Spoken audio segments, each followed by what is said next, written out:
I'm going to show you how to host a game in Parsec or using Parsec.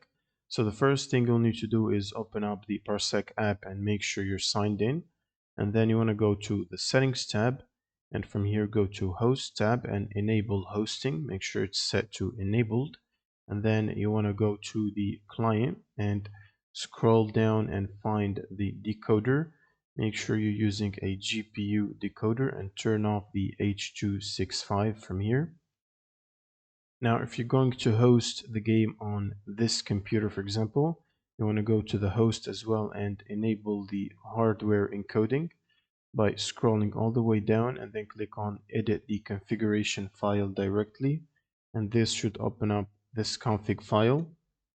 Now you want to type encoder underscore selection equals and then the encoder number index. So the first one is for NVIDIA encoder, the second is for AMD, and the third is for Intel.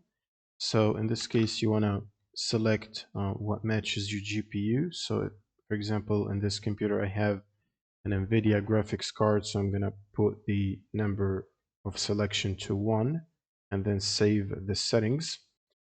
And then you want to go back to the host tab, scroll all the way to the top, and then the resolution, make sure you set it to use client resolution, and then set the FPS to 60. If you scroll down, you should find the FPS settings here, set it to 60.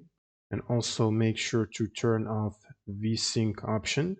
You can find it in the client tab. If you go to the client and scroll down, you should find VSync, turn it off. Now you're pretty much done. You can go back to computers right here and then click on the share button and copy this link right here and then send it to the other devices that want to connect to this computer to play the game that is being hosted. And the other devices can paste this URL down here on the right side and press the join button. Or you can invite them to your friend list by clicking on add friend and typing their name or ID, and it will save them in your friend list, and you should be easily able to join the hosting computer by just right clicking and join from here. And when someone connects, you can allow them to use gamepad for controller players or the keyboard and mouse if needed. You can toggle that using the user interface or the Parsec overlay.